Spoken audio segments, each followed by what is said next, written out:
कई साल पहले पहाड़ों के बीच बसे एक छोटे से गांव में एक विशाल हवेली खड़ी थी। लोग कहते थे कि वहां कभी एक अमीर जमींदार अपनी पत्नी और बच्चों के साथ रहता था, लेकिन एक रात उस हवेली से चीखें सुनाई दीं। सुबह तक पूरा परिवार रहस्यमयी तरीके से गायब हो गया। उसके बाद से वह हवेली वीरान हो गई और गांव वाले उसे शापित हवेली कहने लगे। गांव के बच्चे जब भी हवेली के पास से गुजरते तो अंदर से कान फाड़ देने वाली हंसी सुनाई देती। कई बार वहां अजीब परछाइयां खिड़कियों पर दिखाई देतीं।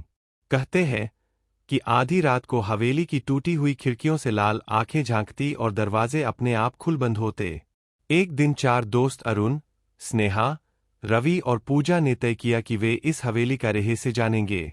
सबको लगा कि ये बस गांव वालों की पुरानी कहानियां हैं। वे टॉर्च और कैमरे लेकर आधी रात को हवेली पहुंचे। जैसे ही उन्होंने दरवाजा खोला, ठंडी हवा का झोंका आया और दरवाजा अपने आप पीछे से बंद हो गया। हवेली के अंदर अंधेरा और सन्नाटा था। अचानक सीढ़ियों पर किसी के कदमों की आवाज आई। उन्होंने टॉर्च घुमाई तो वहां कोई नहीं था, लेकिन जमीन पर गीले पैरों के निशान दिखाई दे रहे थे। कमरों में दीवारों पर पुराने खून के धब्बे और टूटी हुई तस्वीरें टंगी थीं। पूजा ने जैसे ही एक तस्वीर को छुआ, तस्वीर से खून टपकने लगा। स्नेहा डरकर चिल्लाई, लेकिन उसकी आवाज हवेली में गूंजकर और भयानक हो गई। अचानक उन्हें ऊपर के कमरे से बच्चों की हंसी सुनाई दी। वे सब डरते डरते ऊपर गए।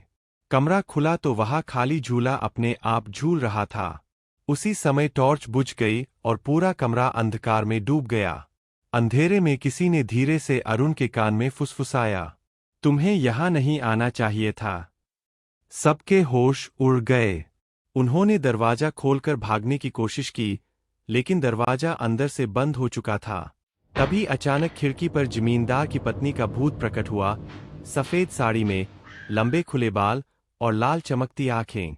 वह धीरे धीरे उनकी ओर बढ़ी और पूरा कमरा ठंड से जम गया। दोस्तों ने डर के मारे चीख मार दी। जैसे ही भूत ने हाथ पर आया, अरुण ने किसी तरह खिड़की तोड़ दी और सब वहां से कूदकर बाहर भागे। सुबह तक वे गांव लौट आए, लेकिन हवेली की खिड़की पर अब भी वो लाल आंखें उन्हें घूर रही थीं। आज तक कोई नहीं जान पाया कि जमींदार के परिवार का क्या हुआ, लेकिन जो भी उस हवेली में जाता है, वह कभी पहले जैसा वापस नहीं लौटता।